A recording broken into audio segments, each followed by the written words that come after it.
Si political analyst Mr. Ronald Llamas. Tama ba ang pagsampa ng kaso sa ICC? Na pinatay, yan ba ay nakapagkaso sa ating korte? Noong 2021, humingi si Justice Secretary Guevara ng 1 taon para bigyan ng pagkakataon yung ating judicial system na gumana at makita ng ICC na gumagana. After 1 year, nakikita nila, wala naman nadagdag na kaso.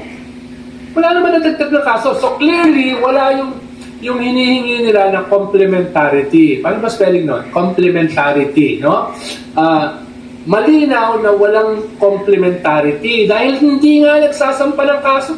35,000 yung pinatay. Ilan yung kaso na sinampa sa korte? Diba? Kaya nga siya ay, inuulit natin, Court of Last Resort. Okay na, Christian? Hindi na ako nabuti. Maraming salamat sa inyong panonood. Ang crime against humanity na binibintang kay President Duterte, hindi nakakakuha ng hustisya ang mga biktima dito sa ating bansa ay pwedeng dumulog sa ICC dahil ang ICC ang tinatawag na Court of Last Resort. Please follow my Facebook page and subscribe to my YouTube channel, Stories of Uncle Paeng.